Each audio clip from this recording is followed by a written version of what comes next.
O sentimento geral das populações do mundo é de algo que esteja em crise. O mundo vive em crise. Esse sentimento está no Brasil, está arraigado por toda a população nacional, mas se nós verificarmos os povos do mundo, não há aquele que esteja numa fase boa de progresso econômico, de distribuição de riqueza, de inserção das minorias e dos grupos explorados nas sociedades. É uma fase, de fato, de um retrocesso muito grande destas sociedades. Há muitos que dizem que a culpa disso é por conta de políticos que não tenham grande capacidade ou que estejam agindo em retrocesso. Também, parcialmente, é isto. Mas o fundamental é que nós vivemos uma crise do capitalismo. Quando nós observamos o que se passa no Brasil, quando nós observamos o Trump nos Estados Unidos, nós vemos que o capitalismo mundial vem, pelo menos em algumas décadas, sofrendo um grave problema, que é justamente o fato de que não consegue mais dar conta da sua reprodução. Portanto, as empresas, o lucro que elas tinham, as grandes multinacionais, aquelas grandes corporações que dominam o mundo, elas não são muitas corporações, elas estão na conta de 500 empresas que dominam o mundo. Estas empresas, elas têm, pelo menos há 30, 40 anos, um modelo de negócios, um modelo de acumulação de dinheiro que tendencialmente é péssimo para a própria estrutura das sociedades. Isto nós chamamos no dia a dia de neoliberalismo. Então as empresas fazem o que querem, elas pagam salários baixos aos seus empregados. Por causa disso, uma grande massa da população não tem como consumir, ou pelo menos não tem uma capacidade de consumo tão alta como poderia ter com um salário elevado. Por conta disso, o neoliberalismo tem sempre um grave problema, e esse problema está no fato de que, ao apertar, ao fazer arroxo salarial, ao acabar com as condições sociais da população, nós não temos um mercado mundial suficiente para o seu desenvolvimento. Esta tragédia do capitalismo, deste modelo capitalista, vem pelo menos desde a década de 1970. Os seus resultados se veem no mundo inteiro, são crises por todos os países. É que por muito tempo estas crises foram pagas, essas crises estouraram em países periféricos da economia mundial. Brasil, América Latina, Ásia, África, mas desde o final da década de 1980 já vem sendo pagos pela periferia da Europa. Então os países do leste europeu, a própria União Soviética, quando quebrou, estava pagando a conta de um sistema capitalista mundial, e então, já nos anos 2000, essa crise chegou no capitalismo central. Nós vemos que a Europa, Grécia, Itália, Espanha, Portugal, França, também Alemanha, há um movimento nesses países de uma quebra econômica. E nós observamos isso também nos Estados Unidos. Esta massa da população que vota no Donald Trump, além de ter sido cultivada historicamente por décadas e séculos, no que há de pior em termos de formulação política, em termos de ódio, preconceito, racismo, ignorância. Além disso, essa população também está desempregada, também está com condições muito aquém do mínimo existencial. Portanto, nós observamos que nós temos aqui um caldo de cultura. Eu diria tranquilamente que a nossa crise de hoje do capitalismo está no mesmo patamar de outras grandes crises capitalistas, como aquelas que levaram à Primeira Guerra Mundial e à Segunda Guerra Mundial. Nós tivemos nesse período na Europa um fenômeno horrendo, talvez o pior fenômeno da história do capitalismo, que foi a ascensão do nazismo e das variadas formas de fascismo. Massas sem emprego, massas sem condição econômica, com uma educação parcial, e que eu chamo de educação parcial. As pessoas têm até escola, as pessoas sabem até ler, escrever, fazer contas, mas não tem cultura, não tem um estado de elevação de espírito, não tem uma posição, inclusive, humana, de fraternidade, amor ao próximo, respeito pelas diferenças alheias. Todo esse caldo que nós temos hoje no mundo, de visão de mundo, nós também tivemos isso ao tempo do fascismo e do nazismo. O Trump ainda não é um fascista como eram Mussolini, como era Franco, como era Hitler, como foi Salazar. Nós temos, de fato, ainda uma distância, mas nós já vemos hoje no mundo ressaltar um discurso de ódio, um discurso que afirma com muito gosto que se quer matar o próximo, que aquele que é diferente é um vagabundo. Nós observamos, inclusive, a tendência das pessoas a chamar isto por doença. Então as pessoas dizem, quem é de esquerda é doente, este termo infame que muitos usam, que é esquerdopata. Patos, em grego, quer dizer doença. Então, quem luta pela transformação da sociedade, quem luta para dar pão para quem tem fome, é chamado de doente. Porque o certo, o normal para essas pessoas seria de fato que o pobre morresse de fome. Então nós observamos aqui a grave distorção, inclusive de horizontes, que nós temos nesse mundo. Agora, isto vem sendo fomentado há muito e muito e muito. Meios de comunicação de massa, escolas que ensinam inclusive o abecedário, mas não formam seres humanos melhores. Inclusive, quando querem formar, aí vem gente que vai brigar com a escola, porque a escola está inclusive ensinando a democracia, a respeitar o outro, a ter uma certa possibilidade de olhar para o diferente com respeito. E tudo isso muitos, inclusive, abominam na própria sociedade. Eu diria, então, que nós vivemos um quadro no qual nós fomos cultivados historicamente para esse ódio. Esse cultivo do ódio, às vezes, é mantido num patamar médio.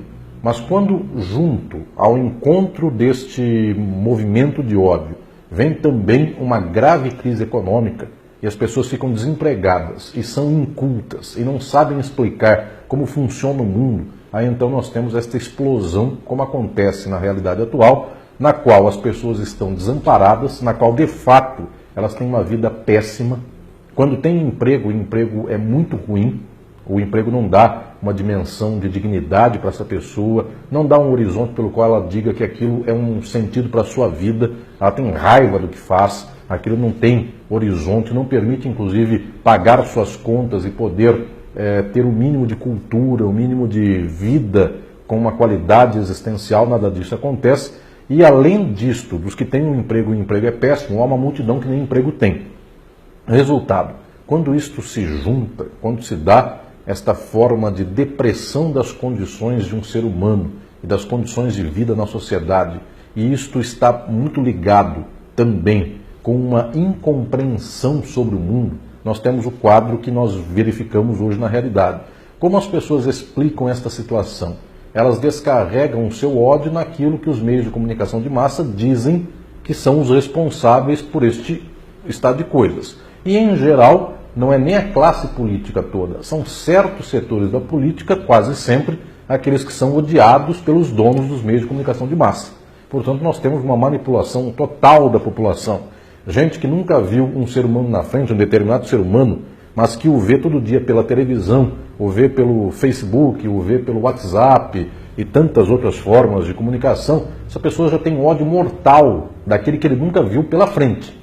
De tal sorte que nós vamos encontrando então a formação de uma espécie de manada social que é gestada neste ódio e, portanto, tem aqui uma espécie de emocional, mundo emocional muito manipulado, é como se fosse um fantoche.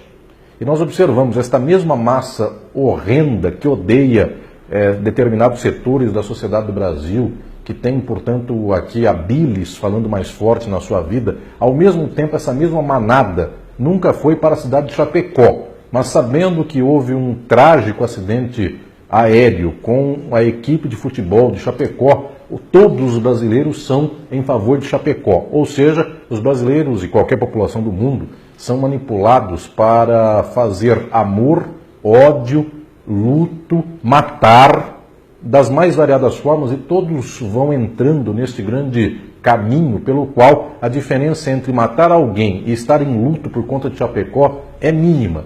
Nós observamos aqui como as pessoas, inclusive nas redes sociais, ora vestem verde porque morreu o time de Chapecó, ora vestem cores tais e quais porque assim está a moda, e para ser fascista basta que a maioria se torne fascista também. Então, para usar uma camisa verde fascista ou para usar a camisa da CBF, esta entidade das mais corruptas do mundo, para defender o fim da corrupção, nós vemos multidões no Brasil fazendo isto. Inclusive, uma camisa do Brasil que, para os termos do orgulho futebolístico nacional, acabou de perder faz algum tempo, 2 anos, de 7-1 para a Alemanha. E mesmo assim, com este orgulho ferido, as pessoas pleiteiam o fim da corrupção com a entidade mais corrupta estampada no seu peito. Resultado, nós temos hoje no mundo massas que são muito informadas. Só que a informação que essas massas têm é a mais rasa possível. As pessoas sabem um pouquinho de muita coisa. Não é como no passado que a pessoa tinha um certo desconhecimento ou uma certa ignorância da maioria dos assuntos e conhecia alguns que eram aqueles muito próprios da sua vida. Hoje há uma certa ignorância geral com uma pontinha de conhecimento de muita coisa. Então, se alguém não sabe cozinhar, abre a internet, tem um vídeo explicando como cozinha. Se alguém não sabe sobre política, também tem alguém na internet num vídeo de 2 minutos xingando alguém. E isto para ele é a política, é a explicação da política. Ele não vai ler uma obra de Aristóteles sobre a política, ele não vai ler o que Rousseau escreveu sobre a sociedade, o que Marx escreveu sobre o capitalismo, o que Foucault falou sobre as minorias. Isto não está na conta da maioria da população. Quando eu digo que não está, está disponível para qualquer um. Basta tentar saber quem foi Foucault, Marx, Aristóteles, Rousseau. As pessoas teriam acesso rápido na internet a tudo isso. O que ocorre é que elas não vão chegar a isso. Elas vão ver alguém que num certo programa pela internet, pelo YouTube, esta pessoa vai xingar alguém e se bater na mesa e se falar palavras esdrúxulas, melhor ainda. Então as pessoas vão ter certeza de que alguém é do mal, alguém é do bem. E observemos nós, voltou esta indigente compreensão de mundo, que já tinha sido afastada faz muito tempo, mas voltou no senso comum das pessoas esta ideia de dividir os seres humanos, a sociedade, ou então os grupos sociais, entre pessoas do bem e pessoas do mal. Isso é de um moralismo tacanho, ridículo, é uma forma de compreensão esdrúxula, mas tudo isso voltou. Por quê? Porque, de fato, as pessoas estão vivendo um momento de profunda depressão social, econômica. O capitalismo não é inclusivo, o capitalismo não dá para as pessoas condições de vida plena, por mais que o capitalismo tenha dado avanço tecnológico. Mesmo assim, a pessoa tem hoje um celular, tem hoje um meio de comunicação pelo WhatsApp, mas isso a torna escrava deste meio de comunicação, então ela continua trabalhando em casa, ela responde e-mails no celular, ela manda mensagem para o seu chefe, a chefe chama para trabalhar às 5 da manhã, então ela está notificada e ela vai trabalhar. O resultado, até os meios que dão possibilidade de acesso a uma outra qualidade de vida para a população, tudo isso teve uma mudança drástica, não é para a dignidade, para o avanço, para a plenitude do ser humano. Pelo contrário, são formas tecnológicas para fazer com que a exploração contemporânea se torne de um nível em um nível, se chegue a um nível ainda maior. Portanto, eu vejo que a sociedade mundial, brasileira em específico, todas as sociedades do mundo, têm padecido violentamente pelas contradições do capitalismo. Como pouca gente fala sobre o capitalismo, como pouca gente analisa a estrutura social, é como se nós estivéssemos nesses tempos todos colocando um band-aid, colocando aqui alguma coisa provisória para tampar uma doença que é profunda neste tecido da própria sociedade. Exatamente porque nós estamos tentando localizar a culpa num político, a culpa numa pessoa ou a culpa numa instituição. Não estou dizendo que não haja culpas pessoais nem institucionais, mas o fundamental é que nós não estamos enxergando o tipo de sociedade que é a nossa, capitalista. Para ainda falar do capitalismo, nós temos uma certa dificuldade nos países do mundo em falar do capitalismo, porque as pessoas têm um vínculo afetivo muito ruim, inclusive, mas existe isso, mas as pessoas têm um vínculo afetivo com os seus patrões, com os seus capitalistas. Então, uma cidade pequena tem uma usina de cana-de-açúcar. O dono da usina de cana é o grande capitalista daquela cidade. O povo inteiro depende daquele capitalista, então trata, numa forma quase de vassalagem, este grande capitalista local. O que ocorre é que a demanda e a vida do capitalismo é tamanha, as contradições e a exploração capitalista vão de tal modo que hoje, inclusive, o dono da usina nem é mais um local, é um fundo de investimento da China associado com os dos Estados Unidos. Portanto, chega um momento, inclusive, que nem o respeito ao capital nós temos. O que faz, então, a população se manter nesses limites arraigados do capital? É que o capital não é por conta do respeito ao seu patrão, nem por conta de que o seu dono da empresa onde trabalha foi padrinho do seu filho e batizou a sua filha. Não é mais isso.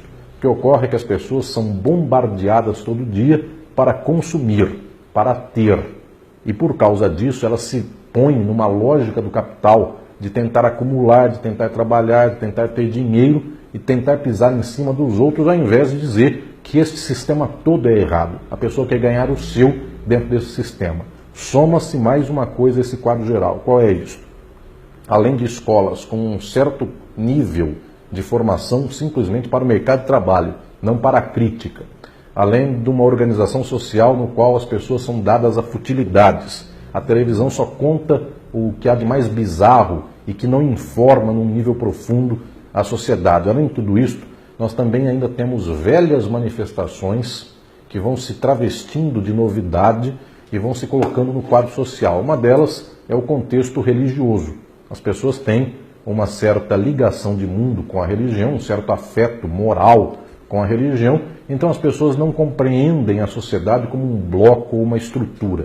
Elas creem que sua possibilidade de sucesso ou seu fracasso, tudo isso advém de uma culpa, tudo isso advém de uma escolha de Deus. Então, ao invés de se politizar, ao invés de se juntar para transformar a sociedade, as pessoas, via de regra, rezam. E por causa disso, a doença não é culpa da falta de remédio, não é culpa da tecnologia médica que está ruim, nada disso. A falta de condições de saúde é Deus que está castigando porque alguém fez tal coisa e por causa disso a doença chegou. Resultado, quando se soma o moralismo religioso, quando se põe a isto um nível de cultura muito especificamente técnico, sem visão crítica, e quando se põe uma vasta exploração social, nós estamos como estamos. O capitalismo, mais uma vez, não é a primeira vez, o capitalismo sempre faz isso, mais uma vez o capitalismo está nas portas do fascismo.